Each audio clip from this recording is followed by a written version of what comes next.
नमस्कार, मिशन सच नेटवर्क में आपका स्वागत है और मैं हूं आपके साथ सोनू वशिष्ठ।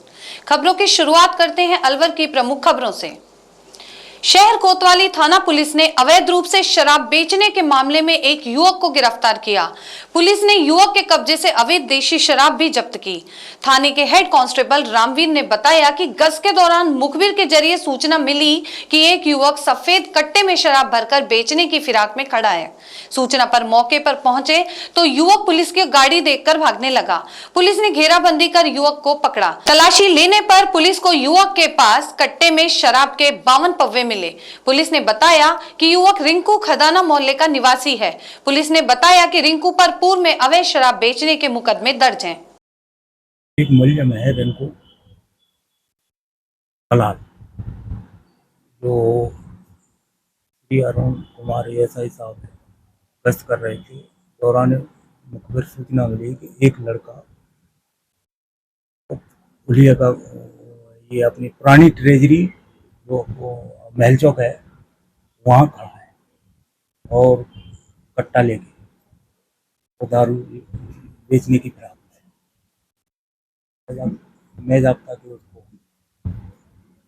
मौके पर ही आज उसको पेश कर। मुलजिम का नाम है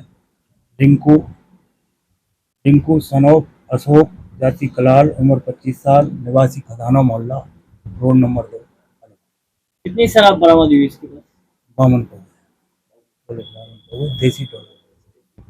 वो कोई आपराधिक मुकदमे में शराब के पहले कोई बेचता था? आपराधिक इसके 2-1 मुकदमे और पहले थे और पूरा आपराधिक रिकॉर्ड देखा जा रहा है। जो मामले थे किस मामले थे शराब वाले? वो अभी आपराधिक रिकॉर्ड की जानकारी की जा रही है। अलवर जिले के सरिस्का जंगल से लगते बालेटा सिलीबेरी बांध से पानी का जमीन के अंदर से रिसाव होने के कारण 300 बीघा से अधिक जमीन में प्याज व बाजरे की खेती खराब हो गई। ग्रामीणों का कहना है कि वर्ष 1995 के बाद सबसे ज्यादा बांध से पानी का रिसाव हो रहा है। गौरतलब है कि सिलीबेरी बांध में पानी की आवक अधिक होने से बांध का पानी जमीन के अंदर ही रिसता हुआ खेतों में भर गया, जिससे 200 बीघा प्याज की खेती के अलावा बाजरे की खेती भी खराब हो गई। ग्रामीणों का कहना है कि बांध की पाल सुरक्षित नहीं है। ग्रामीणों को डर है कि बांध का पानी टूटा तो मुश्किल हो सकती है। इस और किसानों ने अलवर प्रशासन से बांध में हो रहे रिसाव की मरम्मत कराने की गुहार लगाई है। ये बांध है जो सन 95 में फुल भरा हुआ था और उसके बाद में अब भरा है।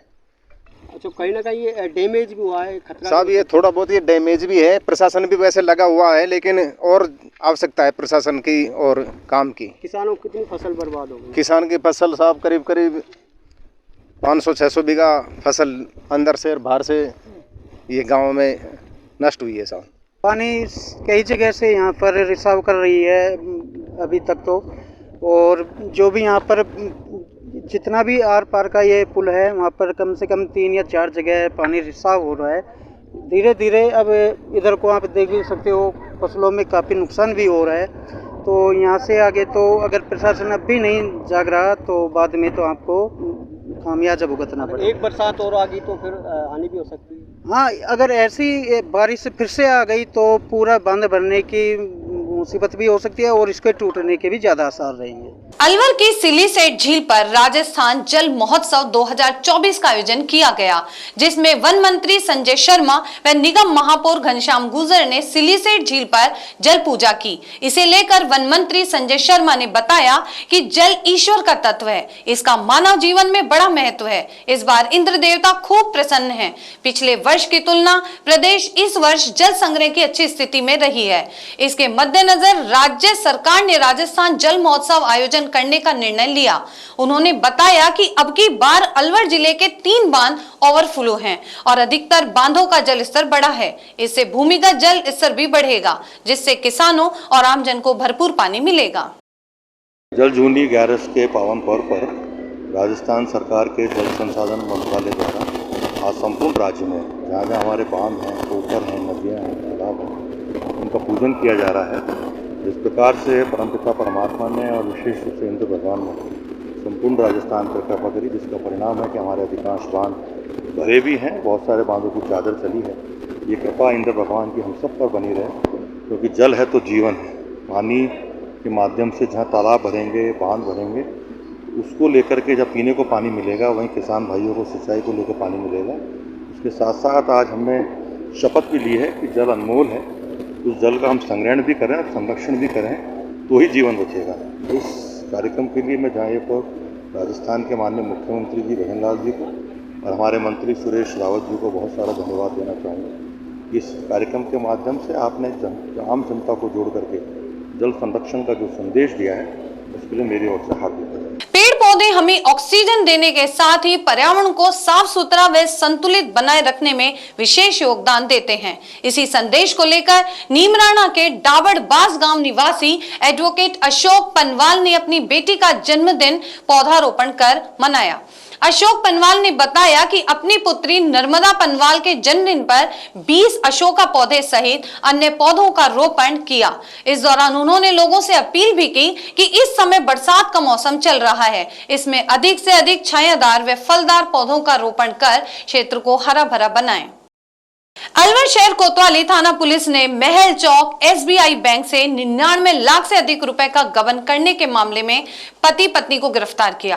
कोतवाली थाने की SI कांता कुमारी ने बताया कि बैंक मैनेजर अंशुमन ने बैंक कर्मचारी निक्की सेठी के खिलाफ 99,44,000 रुपए का फर्जी वाउचर बनाकर फर्जी तरीके से अलग अलग खातों में पैसे ट्रांसफर करने का आरोप लगाते हुए मामला दर्ज कराया, जिस पर पुलिस ने कार्रवाई करते हुए महिला निक्की व उसके पति योगेश को गिरफ्तार किया।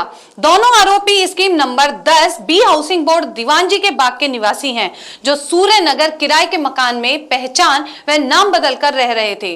पुलिस ने कहा कि इनको रिमांड पर लेकर इनसे पूछताछ की जाएगी। इनका पुराना क्राइम रिकॉर्ड भी तलाशा जा रहा है। पुलिस ने यह भी कहा कि जल्दी पैसे कमाने की चाहत में दोनों पति पत्नी ने योजना बनाकर इस पूरी घटना को अंजाम दिया।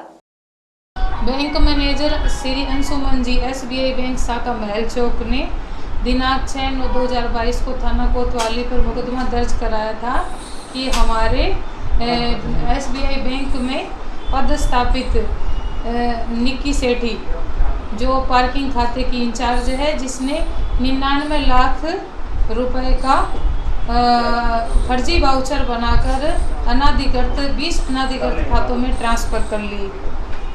कहाँ के रहने वाले हैं आरोपी?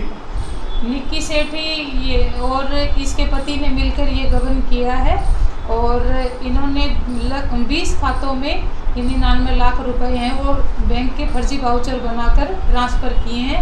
निक्की सेठी और ये योगेश है, ये scheme number 10 housing board Alwar के रहने वाले हैं और इनके खिलाफ 420, 409 और 120 BIPC का अपराध प्रमाणित होने पर इनको गिरफ्तार किया गया है। राशि कोई बरामद हुई है लोगों से? राशि इनसे बरामद नहीं हुई है। 20 खातों में अलग अलग 20 खातों में ट्रांसफर की गई, जिनका रिकॉर्ड बैंक से लिया गया, जिनसे प्रत्यक्ष पुराना मामला है। इतने दिनों में पहले कहाँ पकड़ में आई थी, इनों से कहाँ बातें कर रहे थे? ये अलग अलग जगहों पे छिप रहे थे।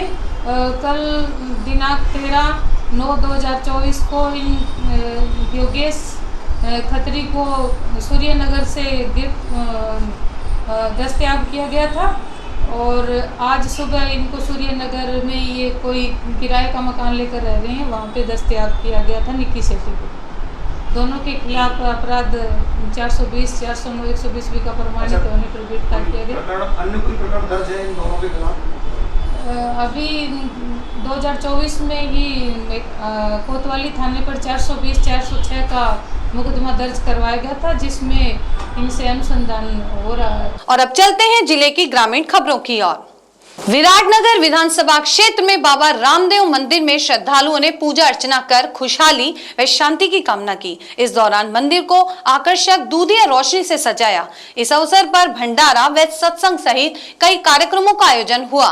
2 दिवसीय आयोजनों में आसपास सहित दूर दराज क्षेत्रों से आए श्रद्धालुओं ने शिरकत की। शाहपुरा क्षेत्र के मनोहरपुर कस्बे के कृष्णा कॉलेज में भाजपा सदस्यता अभियान को लेकर जिला कार्यशाला का आयोजन हुआ। कार्यक्रम में मुख्य अतिथि जयपुर ग्रामीण सांसद राव राजेंद्र सिंह ने कहा कि भाजपा राष्ट्र हित का सर्वोपरि मानने वाली पार्टी है। ऐसे में युवाओं को आत्मचिंतन और मनन करने के बाद पार्टी की सदस्यता ग्रहण करनी चाहिए। उन्होंने जयपुर ग्रामीण में 5 लाख सदस्य जोड़ने का आह्वान किया। इस अवसर पर उन्होंने कार्यकर्ताओं को हर बूथ से 200 सदस्य बनाने का लक्ष्य दिया। कार्यक्रम के दौरान 300 और नए सदस्य बनाए गए। जिले के रैनी उपखंड क्षेत्र आदूगा गांव सहित आसपास के इलाके में एकादशी पर्व पर ठाकुर जी मंदिर से डीजे की धुन पर शोभा यात्रा निकाली गई। ठेकाला बांध में पहुंचकर ठाकुर जी को स्नान कराया गया। इसके बाद वापसी करते हुए महारती और प्रसाद वितरण किया गया। ग्रामीणों की मान्यता अनुसार एकादशी के दिन भगवान विष्णु के वामन अवतार की पूजा की जाती है। पुजारी रमेश चंद ने बताया कि प्रत्येक वर्ष एकादशी व्रत रखा जाता है। साल में पड़ने वाली इस एकादशी को विभिन्न नाम से जाना जाता है। भाद्रपद माह के शुक्ल पक्ष की एकादशी को जलझूलनी एकादशी कहा जाता है। इस एकादशी को परिवर्तन एकादशी, पद्मना एकादशी, डोल ग्यारस भी कहते हैं। कार्यक्रम के दौरान सैकड़ों महिलाएं, पुरुष व बच्चे मौजूद रहे। उमर के बहतूकला थाना क्षेत्र बसेट मोड़ के पास स्कूटी सवार मां बेटी को किसी अज्ञात वाहन ने टक्कर मार दी। ग्रामीणों की मदद से दोनों को 108 एम्बुलेंस की सहायता से नजदीक के अस्पताल पहुंचाया गया, जहां चिकित्सकों ने महिला सुमन देवी को मृत घोषित कर दिया। वहीं 14 वर्षीय हर्षिता की गंभीर हालत होने पर उसे अलवर रेफर कर दिया गया, जहां रास्ते हर्षिता ने दम तोड़ दिया। जानकारी के अनुसार मृतका सुमन देवी बेटी हर्षिता के साथ अपने पीहर बसेट से स्कूटी पर घर लौट रही थी। रास्ते में बसेट मोड़ से आगे अज्ञात वाहन ने दोनों को टक्कर मार दी, जिसमें दोनों मां बेटी की मौत हो गई। पुलिस ने दोनों का पोस्टमार्टम कर शव परिजनों को सुपुर्द किया। परिजनों की रिपोर्ट के आधार पर पुलिस ने अज्ञात वाहन व चालक की तलाश शुरू कर दी है। ये करीब 4 बजे करीब सूचना मिली थाने पर कोई एक्सीडेंट तो भर्ती इलाज होती है, ट्रकों पर आए हुए हैं, जिनमें तो एक लेडीज की मृत्यु होगी दौरान इलाज। मृतक लेडीज का नाम सुमन देवी, वाइफ ऑफ महेश चंद, जाति कटेक, निवासी कठुमर की रहने वाली है। और इसकी लड़की थी, कोई यहाँ कठुमर से अलवर के इलाज के लिए रेफर कर दी थी। सूचना मिली है कि वो लड़की एक्सपायर होगी दौरान इलाज। क्या पोस्टमार्टम करा के सब परिजन सौंप दिया गया है? अभी पोस्टमार्टम भी हो रहा है, पोस्टमार्टम सौंपी जाएगी लाश। बड़ौदा में कस्बे में जलझूलनी एकादशी पर बड़ी धूमधाम से मनाया गया। इस दौरान कस्बे के 5 मंदिरों से ठाकुर जी की पालकी निकाली गई। बलदेव शर्मा ने बताया कि जलझूलनी एकादशी के पावन अवसर पर कस्बे के सीताराम, बांके बिहारी, द्वारकाधीश, अनाज मंडी व ठाकुर जी के मंदिर से ठाकुर जी की पालकी निकाली गई, जो कि कस्बे का भ्रमण करते हुए तालाब वाले मंदिर पहुंची, जहां ठाकुर जी का जलाभिषेक कराया गया। इस अवसर पर डीजे की धुन पर पुरुष व महिलाओं ने जमकर नृत्य किया। मंदिर के पुजारी ने बताया कि बड़ौदा में कस्बे में 352 साल से जलझूलनी एकादशी का पर्व मनाया जा रहा है। इस अवसर पर मंदिरों के पुजारी सहित समस्त ग्रामवासी मौजूद हैं। भारतीय रिजर्व बैंक के 90 वर्ष पूरे होने पर देश भर में क्विज प्रतियोगिता आयोजित की जाएगी। खेड़ली के विद्याश्री कॉलेज में भारतीय रिजर्व बैंक के क्विज प्रतियोगिता के लिए सेमिनार आयोजित किया गया, जिसमें कॉलेज व बैंक प्रशासन सहित छात्र व छात्राएं मौजूद रही। सेमिनार में करीब 150 स्टूडेंट्स को आरबीआई के क्विज प्रतियोगिता के बारे में जानकारी दी। साथ ही पीएमजेजेबीवाई, अटल pension, Sukanya Samriddhi, digital fraud, बचत आदि के बारे में विस्तार से जानकारी दी। विद्याश्री शिक्षक प्रशिक्षण महाविद्यालय खेड़ली में हमारे महाविद्यालय के अंतर्गत रिजर्व बैंक के 90 वर्ष पूर्ण होने के उपलक्ष्य में एक क्यूज प्रतियोगिता आयोजित की जा रही है, जिस के उपलक्ष्य में कठुमर फील्ड ऑफिसर प्रिया चौधरी ने हमारे महाविद्यालय के छात्र छात्राओं को रिजर्व बैंक से संबंधित और बैंक के कार्यों से संबंधित विभिन्न प्रकार की जानकारियाँ दी, जिसमें बैंक के बचत से संबंधित, बैंक के फ्रॉडिंग के संबंधित, बैंक में अनैतिक उपचार के क्रम में। इस कारण से हमारे यहाँ पर बहुत सारी प्रतियोगिताओं का यहाँ आयोजन किया जा रहा है और इस प्रतियोगिताओं में विजयी होने वाले प्रतियोगियों को राष्ट्रीय स्तर तक सम्मानित किया जाएगा और विभिन्न प्रकार की इनकी कार्यविधियों को राष्ट्रीय स्तर पर प्रसारित करने के लिए किया जाएगा। आज की खबरों में बस इतना ही। नई खबरों के साथ फिर मिलेंगे, तब तक के लिए दीजिए मुझे इजाजत। नमस्कार।